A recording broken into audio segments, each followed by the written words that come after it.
Nah, Iya. memang untuk teman-teman yang proyekan, artinya penghasilannya tidak konsisten tiap bulan, itu dana daruratnya itu di 6 sampai 12 kali Kakak Novi. Karena kan resikonya lebih gede ya. Bisa aja bulan depannya lagi sampai 6 bulan gitu ya kita nggak ada proyekan. Sebelum investasi nih, sebelum beli reksadana, sebelum beli produk saham atau Bitcoin gitu ya, kenalin dulu nih resikonya kayak gimana, dan saya tuh tipe orang yang kayak gimana. Nah, ini tujuan investasinya tuh harus tahu dulu. Buat apa? Buat penyemangat kita sih sebenarnya.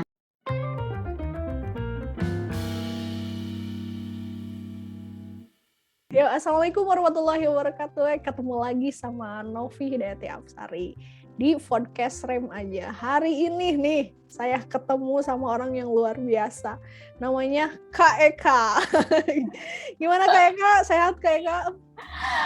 Alhamdulillah baik Kak Novi. Jadi gini, kenapa saya nih ngobrol nih sama Kak Eka? Ternyata Kak Eka ini financial enthusiast. Jadi salah satu passionnya mungkin di dunia finansial. Nah, kenapa ini cerita dulu nih? Kenapa nih sampai bisa terjerumus ke dunia finansial? Emang gimana? Emang, jadi memang ini menarik ya Kakak Novi. Jadi kalau dulu itu kalau dibilangin mau kerja di mana gitu ya, paling menghindari pasti nggak mau kerja di industri jasa keuangan ya, bank gitu, asuransi nggak mau gitu. Ribet karena kayaknya terlalu ribet kan, berat banget kan, ribet. ngomongin Dan raca, laba rugi, dan ngurusin uang orang lagi. Iya bener gitu ya. Terus juga mending ketemu uangnya gitu ya, mending megang uangnya gitu. Ini mah hanya angka-angka aja. Iya gitu. Tapi memang aku lebih concern ke arah gimana sih teman-teman itu merencanakan keuangan. Karena terus terang Kakak Novi, aku itu adalah sandwich generation nih, aku jujur-jujuran gitu. Jadi sandwich generation itu ya memang orang yang saat aku bekerjanya itu aku support orang tuaku dan juga aku mempersiapkan diri untuk keluarganya aku gitu ya, keluarga kecil gitu. Ini jadi memang luar biasa ini. Iya, jadi memang di situ jadinya sandwich generation, tapi ada hikmahnya. Aku jadi belajar jadi sandwich generation itu ya nggak berat-berat banget, asal punya perencanaan, asal komunikasinya juga dibangun nih dari dua arah. Gitu sih. Jadi ada sih pesan pemerintah itu berencana itu keren. Yes, ya benar banget sih, benar banget. Dan itu intinya harus direncanakan segala sesuatu termasuk juga keuangan. Nih ngomong-ngomong tentang keuangan nih, ternyata sekarang kerja di mana Kak Eka? Aku kerja di salah satu lembaga negara. Itu selain itu kegiatan apa lagi Kak? Ada nggak? Aku sih banyak konten creator aja. Aku banyak berbagi berbagi di sosial media, Instagram. Aku juga punya podcast juga, punya Spotify nge-podcast juga ya. Kita jadi lagi collab nih sekarang. Memang banyak sharingnya tentang keuangan gitu ya, financial, gimana sih cara atur uang gitu, lebih ke investasi, produknya seperti apa dan lain-lain sih. Jadi nanti kalau mau konsultasi kemana tuh? boleh DM saja di IG saya. boleh DM. Jadi itu free nggak ini? Free nggak? Oh boleh. Buat harga teman sih ya.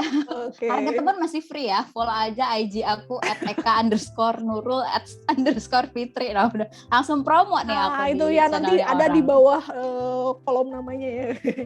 Nanti ada IG-nya. Jadi nanti bisa follow dan bisa berkonsultasi ya tahu diri aja ya kalau konsultasinya berjam-jam dan sangat membutuhkan ekstra energi pemikiran, ya masa sih gratis gitu. Gitu ya. Nah, ngomong-ngomong nih soal finansial, karena ya saya tuh berhubungan dengan remaja, mahasiswa dan umur-umur yang rata-rata sekarang tuh keren-keren loh si penghasilannya dan pekerjaannya tuh out of the box ya. Kayak seperti zaman saya, mungkin zaman Kak Eka kalau yang namanya dapat uang ya harus kerjanya itu harus kantor, bener nggak?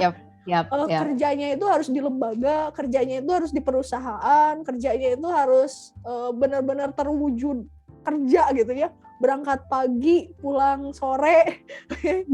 Kemudian kalau lebih ya itu namanya lembur, nanti ada uang lembur.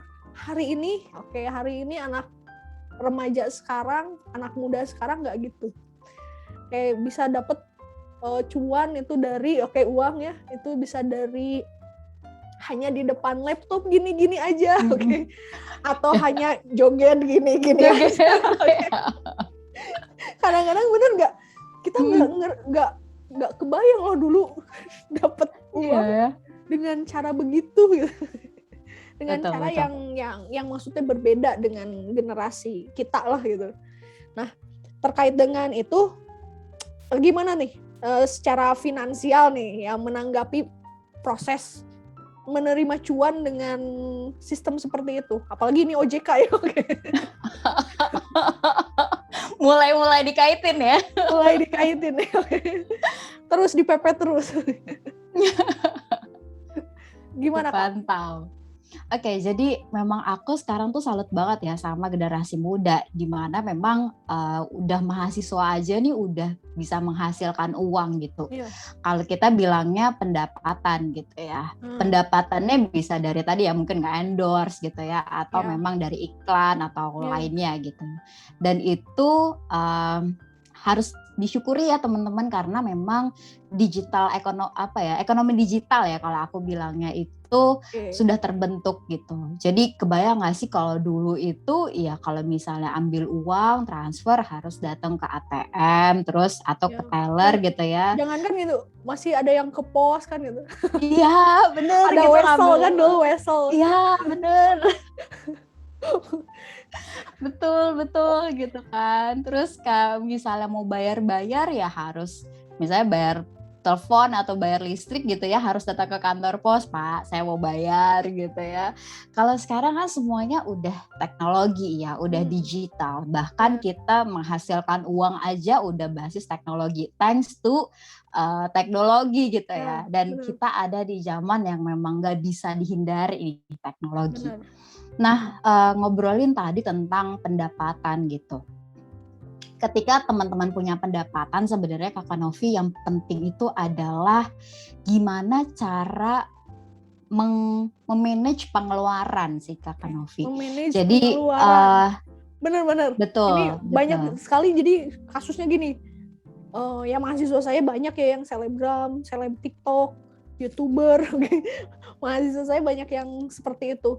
Tapi beres endorse atau beres event atau beres ya mereka dapat pendapatan tersebut ya beres juga gitu.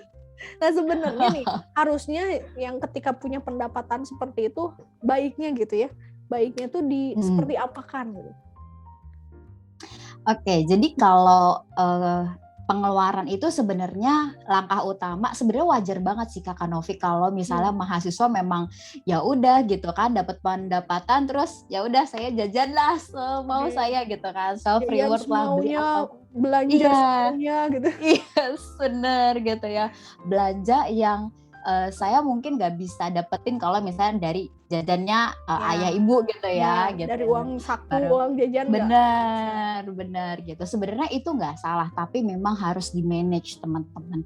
Jadi manage pengeluaran itu kalau boleh aku bilang untuk yang sekarang kan teman-teman mahasiswa tuh belum punya tanggung jawab ya, maksudnya harus menghidupi keluarga dan lain-lain.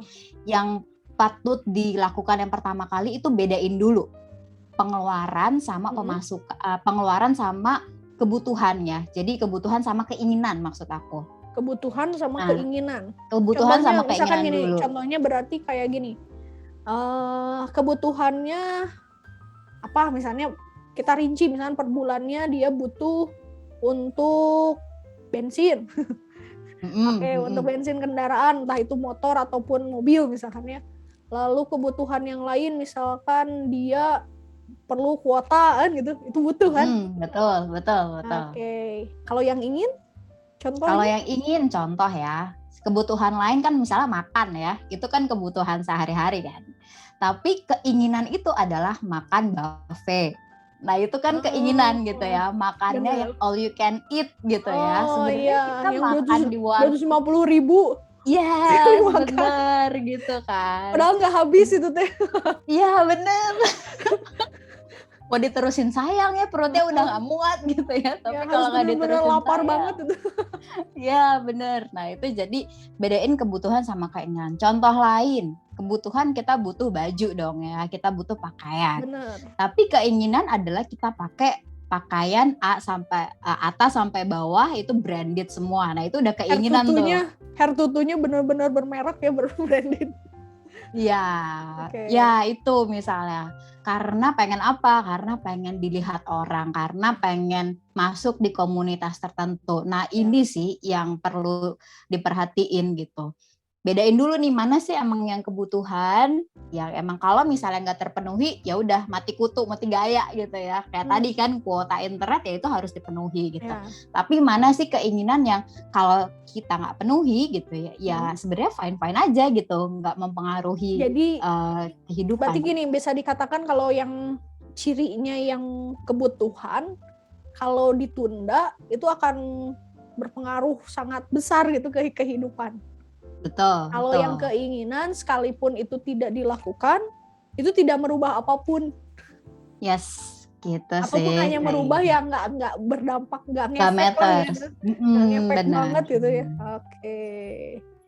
Berarti kayak misalkan kalau nih selebgram nih beli kosmetik itu kebutuhan sebenarnya. Yes, benar. Beli kosmetik ya masa ya dekil gitu. Ya. Masa itu kan kebutuhan. Gitu, pasti butuh yang namanya skincare lah gitu ya. Yes, skincare betul. Tersebut. Tapi skincare-nya yang seperti apa? Yang mahalnya seberapa gitu. Mahalnya seberapa itu keinginan apa kebutuhan? Ya, bisa menjawab berarti diri dia sendiri, bener nggak? Betul. Karena memang ada orang-orang yang kayak content creator gitu ya, butuh misalnya kamera DSLR. Padahal misalnya kamera DSLR itu kan range-nya harganya banyak gitu ya. Ada yang dari 5 juta sampai ke 100 juta. Nah, yang kayak gitu ya. Nah, berarti kan sebenarnya misalnya ya 5 juta aja sebenarnya udah cakep nih ya buat nge-konten gitu ya. Tapi saya pengen cukup karena punya gitu. duit banyak gitu ya, pengen beli yang harga 50 juta gitu ya, padahal sebenarnya itu keinginan gitu sih Kak Novi. Oke. Tapi persentasenya gimana tuh? Persentase apakah itu 50-50, kebutuhan 50% atau keinginan 50% atau persentasenya beda?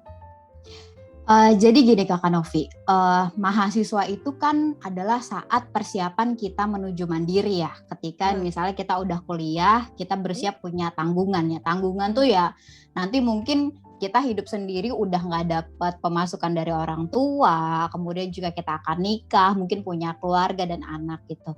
Nah kalau untuk pembagian sendiri sebenarnya ada 3 ya pos yang utama, yaitu pos living, kemudian living itu adalah pos kebutuhan sehari-hari kayak tadi kita makan, beli kuota, transportasi gitu ya. Itu semuanya masuk di pos living yang kalau secara umum itu range-nya di 40-60%. 40-60%. 40-60% itu yang pos living. Oke.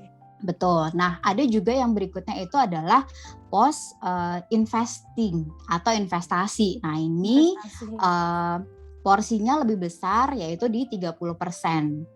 Gitu.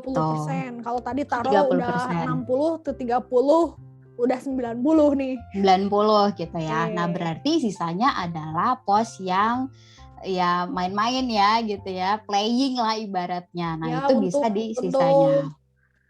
Yang tersier bahasa ekonominya. Ya, kalau dulu ya tersier ya udah lama banget itu istilah. Istilah jadul banget saya. Iya, jadul banget ya kan. Ya kan ada primer, sekunder, tersier, benar nggak sih? Gitu. Ya secara teorinya gitu. Berarti intinya ya untuk ya iseng, hanya untuk fun kan gitu, untuk kesenangan, having fun lah gitu ya, itu 10%. Iya, 10%. Tapi kalau tadi kan dengan livingnya 60% ya. Kalau yang gampang itu 5-3-2 deh. 50-nya living, 30-nya investing, 20-nya playing. Kan gampang kan? 5-3-2. Jadi memang itu rumusnya porsinya itu ya, yang umum. 50, 30, 20. Betul. Tapi kan gini, si rate-nya itu kan kalau konten kreator ataupun ya yang sifatnya anak muda itu nggak bulanan loh. Bulanan itu beda-beda gitu, dinamis gitu ya. Kadang dapat endorsan segini, sama juga gitu si ngitungnya gitu. Kalau sebenarnya kan endorsan atau enggak lebih ke ini ya, continuity ya. Kita dapatnya per apa sih gitu kan. Nah, kalau misalnya untuk teman-teman yang memang penghasilannya dapatnya by project gitu ya, atau memang sekali banyak gitu ya, bebas sih sebenarnya. Ini itu lebih ke patokannya 5-3-2 ini berlaku umum sih Teteh Novi. Jadi bisa untuk yang pekerja, yang memang kantoran, atau memang yang punya tadi ya proyekan itu tadi gitu. Nah memang sebenarnya baiknya Kakak Novi dihitung dulu nih, kebutuhan saya tuh per bulan tuh berapa sih gitu ya. Berarti misalnya tadi untuk ya makan. dihitungnya si pendapatan pun adalah per bulan. Betul. Walaupun misalkan itu per project, walaupun itu misalkan bisa aja bulan ini full project loh. Full misalnya ada 10 project lah, katakanlah 10 project dalam 1 bulan. Dan satu projectnya misalkan 1 juta misalkan ya, satu projectnya 1 juta. Itu kan dapat 10 juta tuh. Bulan berikutnya gak sama sekali ada. Kan ada ya gitu. Sekarang itu dinamisnya seperti itu gitu. Bulan berikutnya nggak ada sama sekali, 0. Berarti menghitungnya tetap per bulan. Benar, tetap per bulan. Contoh ya, si A gitu ya, dia pengeluarannya per bulan nih buat makan, terus tadi buat investasi, terus buat playing, dia hitung-hitung kayak gue butuh 5 juta nih sebulan gitu. Jadi itu yang perlu dialokasiin tiap bulannya gitu ya, 50, 30, 20 tadi gitu. Nah, ketika misalnya tadi untuk teman-teman yang punya penghasilan lebih di project, nah itu masuknya bisa dilebihin di dana darurat, Teteh Novi aku nyebutnya.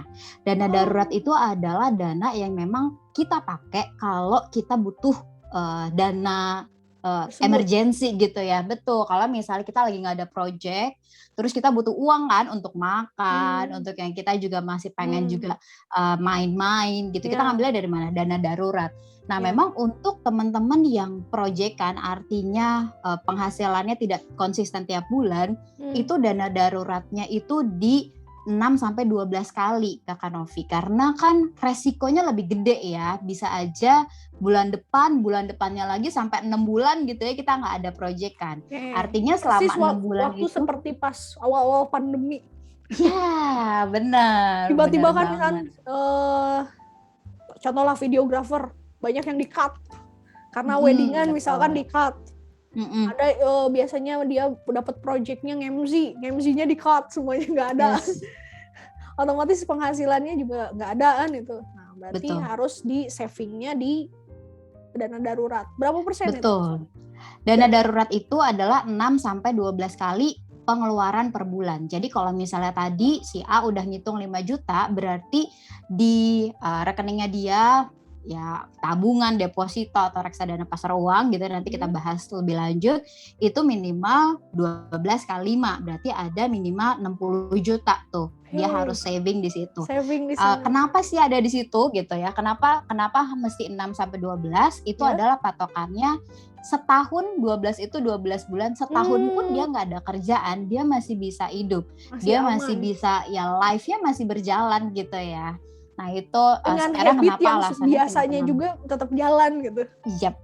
Oke, betul Kakak. Tercerahkan juga saya. Tercerahkan juga saya. Berarti save-nya gitu dikali 12 ya. Minimalnya kali 6 minimalnya. Yes, betul. Diasumsikan setengah tahun lah kita nggak ada kerjaan sama sekali, nggak ada pemasukan sama sekali. Oke, berarti save-nya di sana. Oke, benar. Terus kalau misalkan gini, ngomong-ngomong tentang saving, kayak kan tadi. Bagusnya gitu ya, dana darurat itu benar-benar dana darurat yang berupa uang, atau sebenarnya kita bisa investasikan loh ke bentuk lain. Kan hari ini misalkan banyak juga ya teman-teman saya ya, misalnya yang ngobrolin, atau ya teman-teman yang remaja sudah mulai, oh ya ke saham aja. Ke saham aja, si dana tadi darurat ya gitu diinvestasikan istilahnya anak muda sekarang. Apa sama atau beda sebenarnya? Ini sama atau beda? Kalau dana darurat memang harusnya liquid. Liquid itu artinya mudah dicairin, Kakak Novi. Jadi misalnya, aduh saya bulan depan nih nggak ada duit nih ya. Jadi di mana nih saya bisa narik duit dengan cepat gitu? Jawabannya kan sebenarnya either tabungan gitu ya, atau deposito gitu ya. Kalau misalnya mau investasi berarti ada yang namanya reksadana pasar uang. Nah, hal yang perlu ditentuin kalau liquid, maksudnya liquid itu adalah ya kita misalnya mau ambil sekarang, besok atau 3 hari lagi atau seminggu lagi uangnya ada. Artinya uang yang liquid itu ini cair ya, fluktuasinya nggak boleh, benar. Fluktuasinya nggak boleh terlalu besar kan gitu. Ya. Misalnya nih, kita punya duit nih 60 juta gitu kan hasil proyekan kemarin kan. Nah, terus saya masukin saham, ternyata minggu depan sahamnya drop. Gitu ya. Dan minggu depan dan minggu depan nggak punya duit gitu. Nah, akhirnya nggak bisa tuh kita makannya gimana ya, padahal uang kemarin hasil proyekan dimasukin ke saham semua. Jadi memang kalau untuk reksadana pasar uang, tadi aku saranin yang liquid kayak tabungan, deposito, atau reksadana pasar uang. Jadi reksadana ada 4, Kakak. Pilihannya gini, saya pun salah satunya memilih investasi dan liquid itu, saya tabungannya tabungan emas. Nah itu gimana tuh? Apakah udah benar atau ya baiknya juga bentuknya bentuk uang aja, jangan dalam bentuk emas? Gimana itu? Oke. Jadi Kakak Novi kalau misalnya bicara emas, sekarang kan juga lagi ngetren ya, investasi emas atau nabung emas gitu. Memang emas pada dasarnya ini liquid ya, jadi gampang banget juga dicairin. Toh tabungan emas juga gampang banget. Kalaupun kita mau jual, ya udah kita tinggal jual beli aplikasi, besoknya juga uangnya udah cair gitu. Benar. Sebenarnya itu bisa juga dipakai Kakak Novi. Cuma memang kalau emas ini perhatikan ada selisih antara jual dan beli, Kakak Novi. Yang itu bisa jadi sampai 20% gitu kan. Bedanya tuh sampai 20%. Jadi misalnya nih, kita beli atau nabung emas sekarang 10 gram misalnya harganya 10 juta gitu ya. Nah, besok nih kita jual lagi, harganya itu bisa jadi tinggal 8 juta. Kenapa? Karena kan memang harga jual sama harga belinya bisa selisih sampai 20% gitu, Kakak Novi. Jadi ini juga sih yang perlu dipertimbangkan sama teman-teman. Boleh masukin ke tabungan emas, tapi mungkin nggak begitu banyak ya Kakak Novi, karena emas ini tadi selain karena ada perbedaan harga jual dan harga beli, memang baiknya kita simpen sampai 5 tahun, lebih dari 5 tahun itu baru menghasilkan baru kerasa si tabungannya. Oke, berarti kalau untuk emas juga yang tadi tabungan emas ini untuk jangka panjang, intinya bukan untuk jangka pendek. Tapi tetap kalau tadi yang dana darurat ya lebih baiknya adalah di bentuk tabungan atau deposito gitu. Ya, yang berbentuk. Atau kalau sekarang itu yang lebih asik itu reksadana pasar uang, Kakak Novi, karena inflasinya lebih dari returnnya. Itu semacam apa sih reksadana pasar uang itu? Jadi kalau reksadana tuh ibaratnya Kakak Novi punya uang misalnya 1 juta, aku punya uang 1 juta gitu ya, dikumpulin, terus dikelola nih sama namanya manajer investasi, dikumpulin di manajer investasi, kemudian dia belanjain namanya portofolio efek. Simpelnya dibelanjain produk pasar modal lah ibaratnya gitu ya. Itu tuh kita harus kemana gitu? By aplikasi atau gimana gitu? Karena sekarang itu beli reksadana gampang banget Kakak Novi. Kalau dulu aku reksadananya mesti ke bank gitu ya, cari yang namanya reksadana. Kalau sekarang bisa banget by aplikasi. Sekarang itu yang lagi ngetren ada Bareksa, ada Bibit, platform marketplace reksadana gitu ya. Nah itu teman-teman bisa beli di situ gitu. Itu tinggal pilih aja reksadana atau produknya yang mana. Itu beda sama kripto ataupun saham, beda?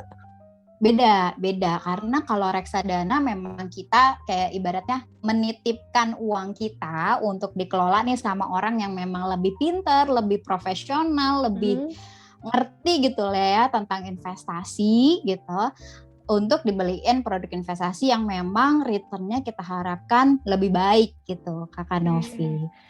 Nah gitu. Cuman kan pemikirannya ketika gitu kan sekarang juga tentang halal haramnya ya. Yes, betul. Itu benar-benar lagi juga happening ya ketika jangan-jangan nanti diinvestasikan ke hal yang maksiat lah gitu ya, barang-barang maksiat gitu lah. Iya, yes. Gimana itu menanggapi itu semua? Jadi iya Kakak Novi, jadi kalau produk pasar modal tuh sekarang semuanya ada yang versi konvensional, ada yang syariah. Oh gitu. Ada yang gitu. Ada. Jadi ada labelnya. Kalau misalnya kita beli reksadana pun, kan reksadana ada 4 ya tipenya, reksadana pasar uang, pendapatan tetap, campuran sama saham. Itu keempat-empatnya ada syariahnya gitu. Ada yang reksadana konvensional, pasar uang yang syariah, ada yang konvensional. Ada saham juga yang syariah, ada juga yang konvensional. Jadi sekarang itu memudahkan sekali, khususnya buat kita yang pengen investasinya syariah gitu. Oh ada ya, saya baru ada serius gitu. Dan itu memang diatur ya sama otoritas gitu. Jadi memang dilihat diawasi bener. Bener. Jadi ya akan ada pihak-pihak yang ngeliatin nih, kamu bener nggak nih investasinya misalnya di saham-saham yang emang bener gitu ya. Makanya kalau misalnya saham syariah nggak mungkin ada tuh bank-bank konvensional gitu ya, atau perusahaan yang jual miras gitu, itu pasti bukan saham syariah gitu. Terus nantinya dapat kelebihannya, keuntungannya berupa apa itu, semacam apa dan berapa gitu kalanya gitu si periodenya. Oke, kalau misalnya kita ngomongin reksadana, dari keempat tipe reksadana ini masing-masing punya karakter sendiri sih Kakak Novi. Kalau misalnya yang pasar uang, jadi dia memutarkan atau investasiin lagi gitu ya, yang memang di produk-produk yang jangkanya 1 tahun, deposito atau deposito syariahnya yang 1 tahun. Jadi memang ini cocok banget untuk kalau kita mau pakai untuk nyimpen dana darurat tadi gitu ya. Jadi memang dia kalau misalnya kita lihat kurvanya naik terus, nggak ada gajiannya gitu ya. Benar-benar anti inflasi ya. Dibilang anti sih enggak, tetap ada resiko, tapi memang biar lebih menarik kan produk pasar uang pastinya di atas inflasi gitu ya, karena kan deposito ngomong-ngomong juga. Ini bisa ada yang nggak tahu inflasi itu apa. Oh oke. Bener. Untung Kakak Novi ingetin. Inflasi itu apa sih maksudnya? Jadi intinya gini, kalau kita punya duit 100.000 sekarang bisa beli boba 7 gelas, bisa jadi tahun depan kita bisa 100.000 itu cuma dapat 6 gelas. Artinya atau bisa aja cuma 1 gelas. Iya bener. Padahal duitnya sama 100.000 gitu. Sama, ya benar. Gitu. Itu sih gampangnya inflasi itu. Jadi penurunan nilai beli kita nih. Tadinya 100.000 kita bisa beli 7 boba, sekarang ya cuma 5 boba. Dulu saya beli bakso itu bisa 2.000 loh. Waktu saya SD. Mangkok ya. Ya dapat semangkok dan benar-benar mewah gitu. Sekarang 20.000. Bener nggak? Yang dapat 1 mangkok itu 20.000, berarti kelipatannya berapa? Oke, berarti itu inflasi. Dan reksadana itu anti inflasi. Di tahun berapapun nilainya disesuaikan dengan zamannya. Sebenarnya bukan Juga. anti inflasi ya, Kakak Novi bilangnya, tetap ada resiko. Jadi Ada. teman-teman kalau misalnya produk investasi pasti ada resiko, cuma mungkin lebih ke besarnya ya, kecil atau besar Ringan gitu atau ya. tidak gitu ya resikonya. Iya benar gitu. Itu sih yang kalau untuk pasar reksadana pasar uang ini, karena kalau kita lihat grafiknya memang cenderung konstan naik gitu ya. Benar. Nah memang resikonya lebih kecil, Kakak Novi. Tapi memang high risk high return ya teman-teman. Jadi artinya gini, Kakak Novi, high risk high return tuh maksudnya gimana? Gimana? Jadi kalau misalnya kita investasi nih, aku pengen untungnya bulan depan 10 juta nih, punya duit 1 juta, berarti bulan depan pengen 10 juta, 10 kali lipat dong gitu kan. Nah kalau untuk kayak gitu kita harus siap dengan harga yang naik terus turun, naik terus turun, jantungnya harus kuat gitu Kakak Novi. Jangan sampai yang baperan ya. Jangan sampai yang baperan gitu. Overthinking gitu, lihat naik turun tuh langsung kepikiran banget, overthinking. Akhirnya jadi stres. Akhirnya harus ke rumah sakit dan ada biaya lagi. Untuk iya gitu.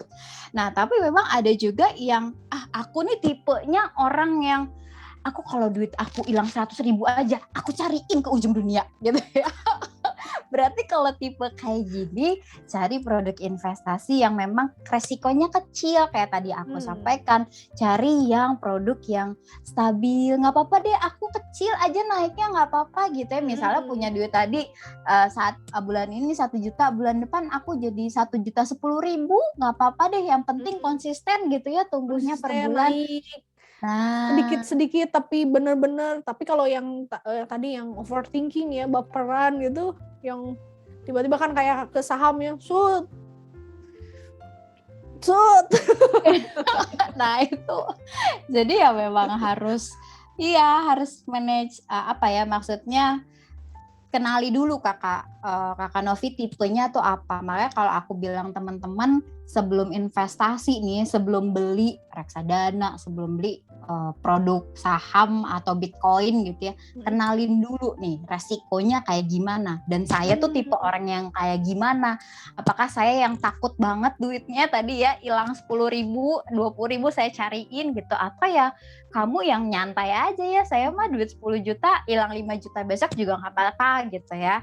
Karena saya pengen investasinya jangka panjang misalnya kayak gitu. Nah itu juga pengaruh Kakak Novi.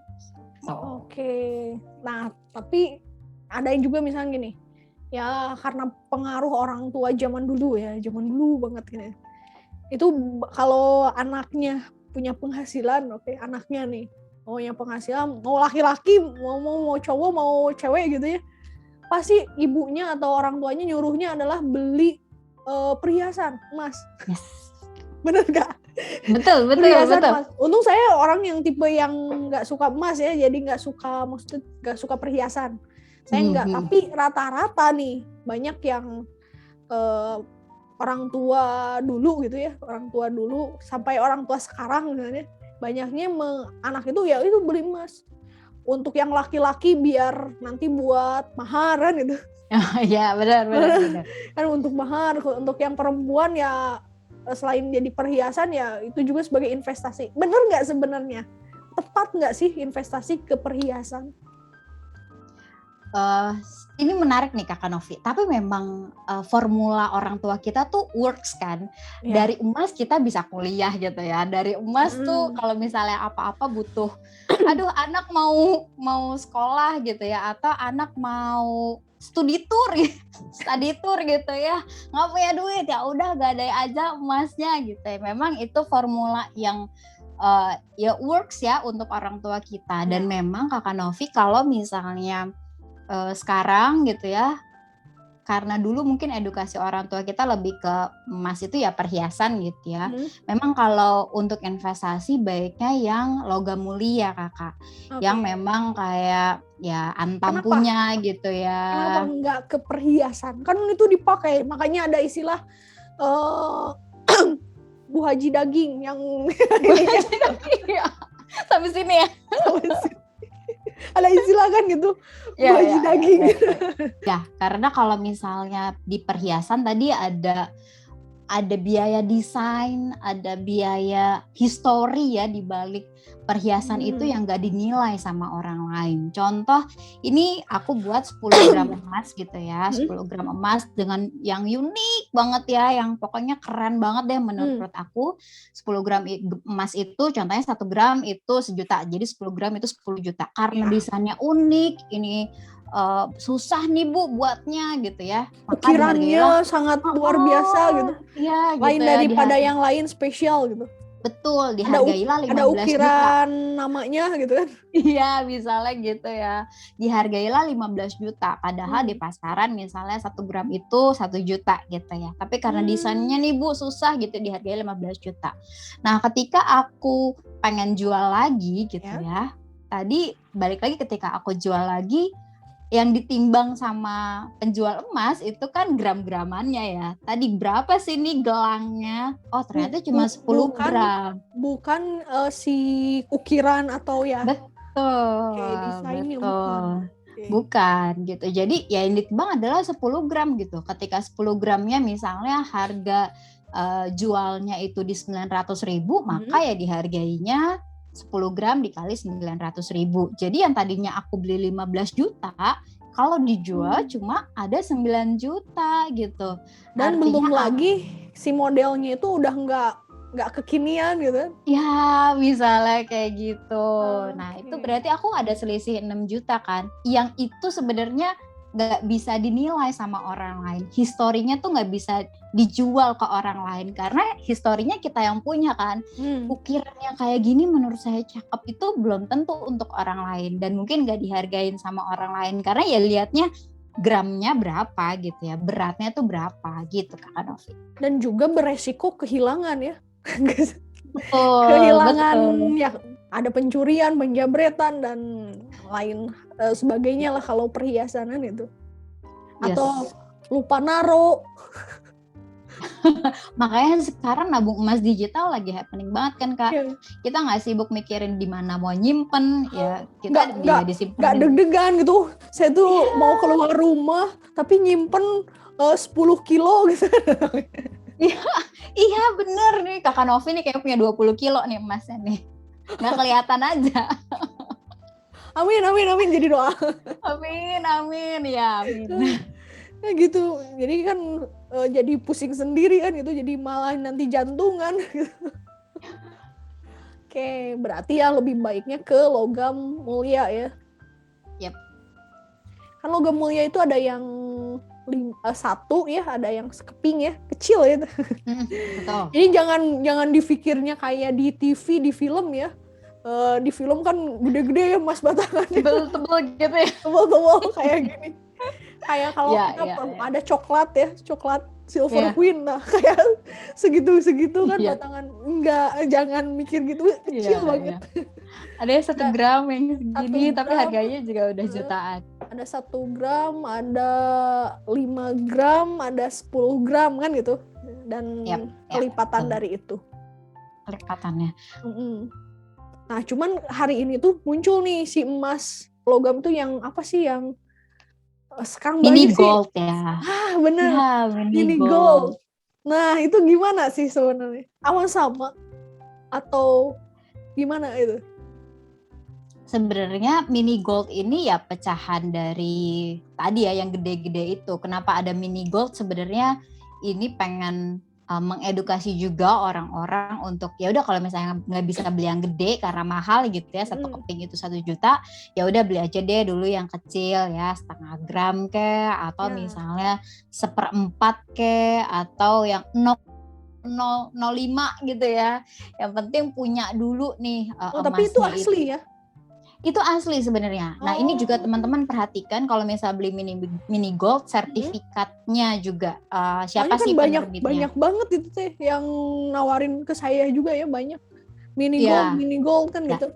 Saya belum paham ya, belum paham itu teh asli atau emas muda kan istilahnya emas muda.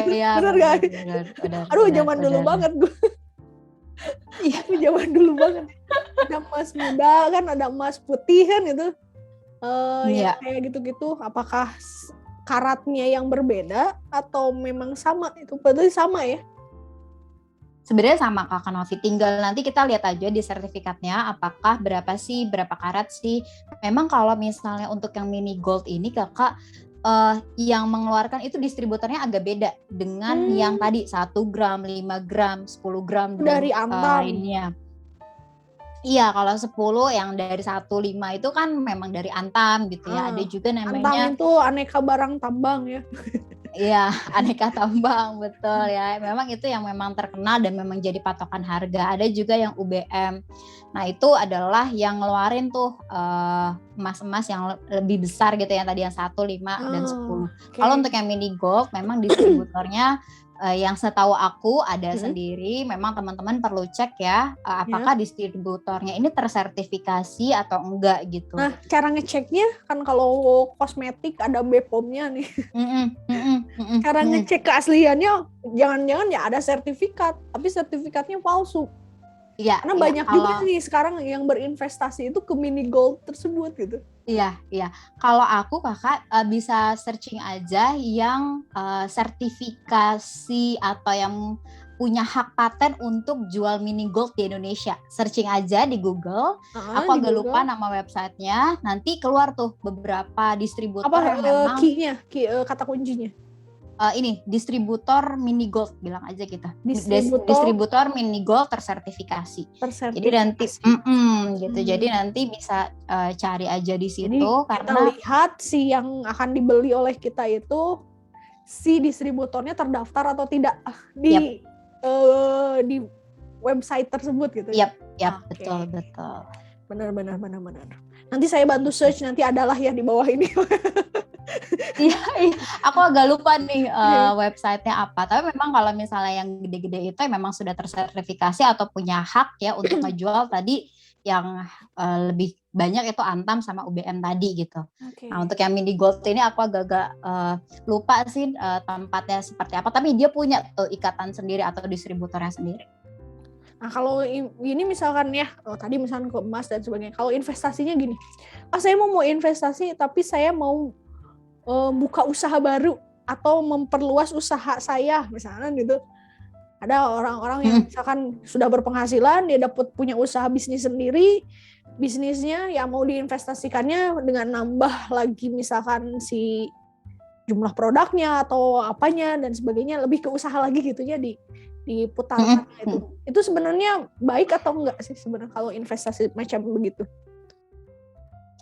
Jadi sebenarnya cara kita mendapatkan uang dan kita mengelola uang, tadi sumbernya kan ada banyak ya Kak. Ya. Bisa kita jadi pegawai atau karyawan, yaitu ada yang juga kita business owner. Kalau yang ini kan lebih ke business owner gitu ya. Atau juga kita dapat pendapatannya dari jasa sewa, misalnya punya kos-kosan, punya kontrakan gitu kan. Itu yang sekarang pada jasa sewa gitu ya.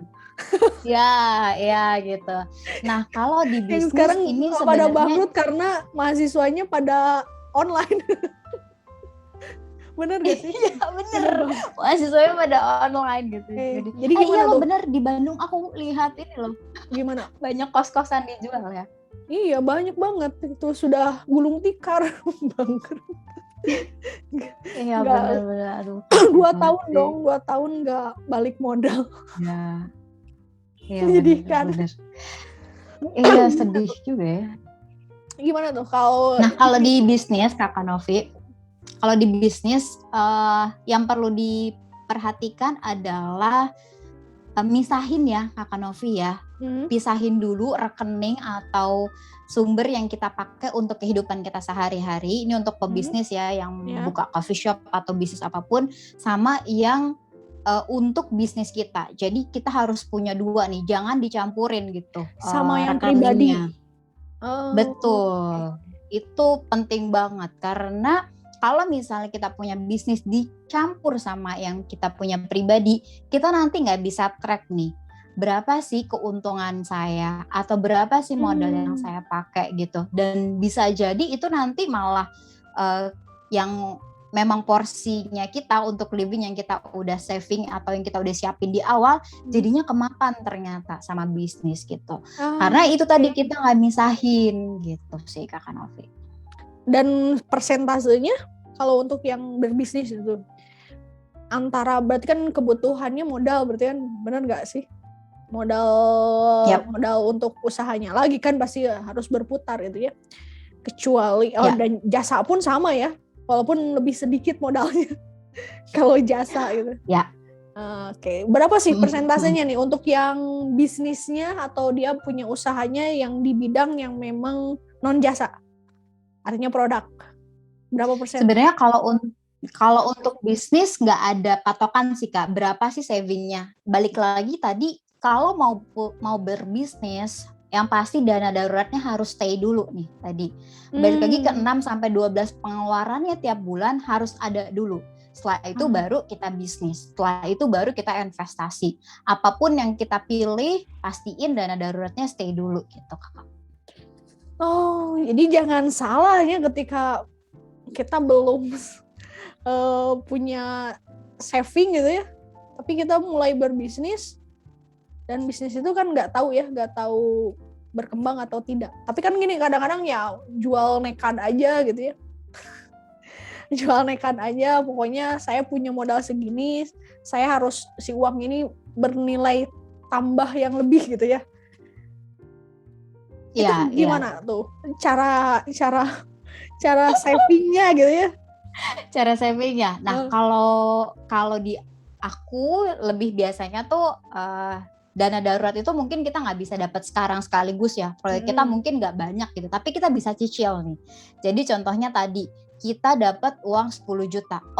Saya masukin dulu deh dana darurat 3 juta. Bulan depan kita dapat lagi, kita masukin lagi sampai terkumpullah tadi sejumlah 12 kali pengeluaran kita sebulan gitu ya, at least tahun kita masih bisa hidup lah gitu. Nah baru setelah itu uang yang tadi kita dapat kita kumpulin buat modal gitu ya. Yang pasti yang 12 bulan ini dana darurat nggak boleh kita pakai gitu ya, nggak boleh kita pakai buat modal karena memang ini untuk kehidupan kita nih, karena kan tadi bisnis itu bukan kita misalnya bangun sebulan 2 bulan, 3 bulan langsung menghasilkan gitu kan ya. Ada prosesnya ya. Betul gitu. Mungkin kita bikin coffee shop modal bikin sekarang baru 2 tahun lagi gitu ya balik modalnya, atau setahun lagi, betul. Jadi memang kita perlu punya spare untuk ya kita tetap lanjut lagi kehidupannya kita. Berarti kembali lagi nanti kalau misalkan yang mau berbisnis, bisnis plan-nya yang harus benar-benar mantap dulu gitu ya. Si rencananya, jadi benar-benar harus tahu juga resikonya kalau misalkan andai kata si dagangannya atau produknya itu usahanya tuh nggak laku gitu ya. Yap, benar-benar. Oke. Paham. Oke. Nah ini saya sangat tercerahkan sekali nih hari ini. Cerah ya. Seperti muka Kakak Novi nih hari ini cerah juga. Ada aja. Nah, masih terkait dengan yang tadi misal ada yang bisnisnya itu ya sama. Nah, saya kan nggak modalnya nggak modal loh. Saya jasa, kayak jualannya jasa kemampuan saya. Contoh misalkan banyak sekarang yang jasanya misalnya jasa ngedesain. Bener kan? Ngedesain buat desain jasa kan gitu. Atau saya mah jasa moto. Motret itu jasa kan, jualan jasa bukan jualan produk. Dan hari ini nggak ada yang istilahnya, jarang lo dicetak gitu ya. Benar ya. Maka akan berpikir itu jasa. Saya ngurus event, jasa juga. Dalam artian tidak seperti modal kayak usaha tadi misalnya bikin coffee shop itu modalnya gede banget ya. Tapi kalau jasa kan kurang. Apakah sistem investasinya akan sama atau beda juga? Kalau misalnya jasa, kalau aku ini lebih sampaikannya kalau misalnya nggak punya atau bukan nggak punya sih, nggak butuh modal gitu ya. Artinya memang ya pengetahuan kita atau skill kita yang kita jual, berarti kan itu lebih ke arah ya side income ya, atau misalnya ya pendapatan aja gitu ya. Sebenarnya porsinya tetap sama Kakak Novi di 50 30 20 itu. Kalau misalnya saya kayaknya nggak butuh pos living yang gede-gede gitu ya, nggak perlu nyampe 50, oke, bisa dikecilin aja sampai misalnya 40 gitu ya, maka investasinya bisa digedein gitu. Kalau tadi tagline-nya investasi segala lagi bisa, nah ini sih sebenarnya momen-momen yang dapat project gitu ya, dapat desain atau dapat pemasukan yang lain, itu adalah momen kita untuk investasi lebih banyak gitu Kak Novi. Ya sih, justru ketika biar nggak menguap begitu saja gitu ya, beres project habis juga gitu ya. Yep. Nggak kerasa apa-apa, nggak nampak apa-apa gitu ya. Yes, berarti bener. caranya ya kebutuhannya diperkecil. Yep. Ya tadi living cost-nya diperkecil, tapi investasinya yang diperbesar. Betul. Atau misalnya aku lagi semangat nih investasi, ya udah playingnya nggak usah 20%, aku nggak usah beli kopi yang bermerek harga 50.000 itu satu gelas gitu. Aku sebut saja kopi mereknya Star gitu, titik-titik gitu. Iya gitu. Tapi aku ngopinya cukup yang harga 18.000 gitu misalnya. Nah itu jadinya kan pos yang playingnya bisa dikecilin, investasinya dilebih besarin gitu, diperbesar teman-teman. Kalau misalnya memang kita pengen memperbesar tadi dana daruratnya, aku harus punya dulu nih, aku belum punya sama sekali nih dana darurat. Atau misalnya aku udah punya dana darurat, aku pengen investasi buat nanti beli rumah gitu ya, atau aku pengen ganti mobil, atau aku abis pandemi ini aku pengen jalan-jalan ke Maldives, ke Paris gitu ya. Nah itu kan perlu direncanain ya Kakak Novi. Mungkin nanti proyeknya nggak sebanyak yang sekarang nih, mumpung lagi banyak banget proyeknya, pendapatannya jadi lumayan banyak gitu. Nah itu adalah momen-momen kita untuk saving atau investasi gitu. Kalau macam saya nih ya, mungkin juga ada ya banyak yang lainnya gitu ya. Saya punya penghasilan tetap ya dari ngajar, dari dosen itu punya penghasilan tetap lah per bulan ada. Berapanya tidak disebutkan, berapanya tidak disebutkan, rahasia. Tapi kalau sesama ini tahulah berapa gitu ya. Gitu. Rahasia umum jadinya. Tahulah berapa gitu. Nah per bulannya, tapi ada side job gitu ya, atau dari hobi saya itu di videografi dan fotografi. Dan itu menghasilkan, dan itu menghasilkan uang. Ada yang bikin company profile kan gitu dan sebagainya. Dan memang itu sifatnya tidak rutin ya, tiap bulan ada enggak. Kadang 6 bulan sekali kadang gitu ya. Ada kadang sebulan itu bisa tiap minggu ada gitu. Ya. Nah, cara mengaturnya nih antara punya penghasilan tetap sama yang penghasilan gitu, gimana nih biar ya nanti punya tadi dana darurat yang kita save di dana darurat, investasi juga. Iya, bagaimana cara mengaturnya tuh kalau kejadiannya seperti itu?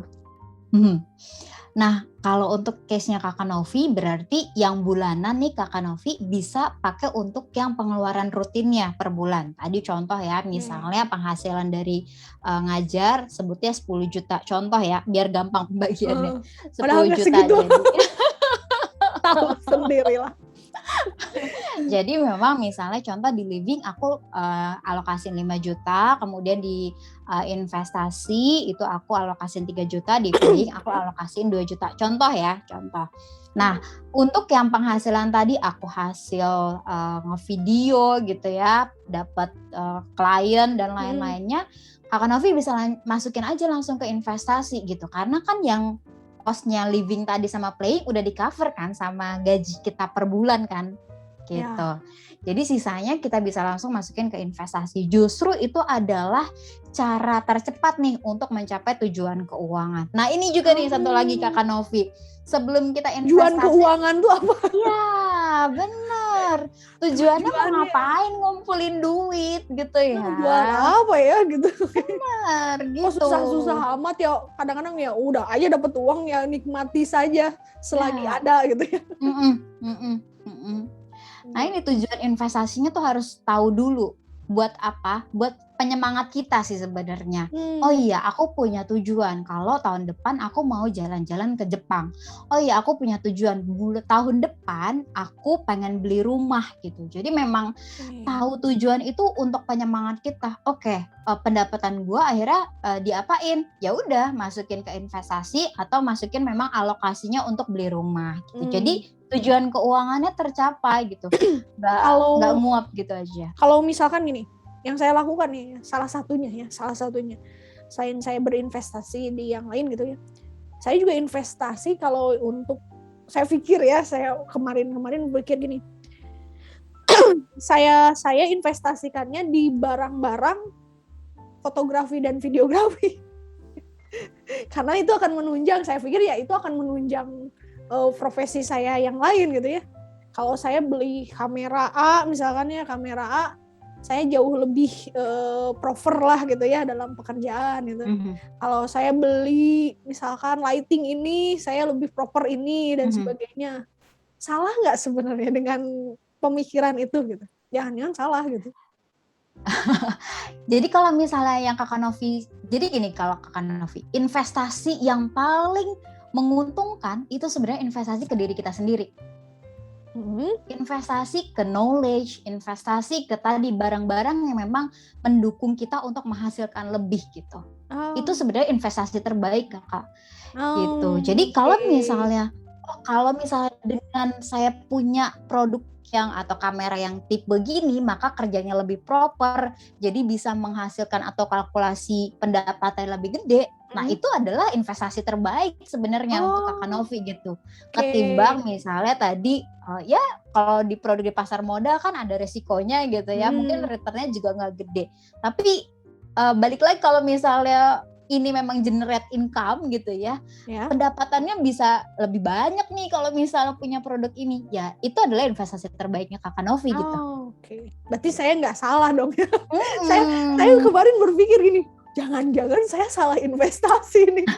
Iya, betul.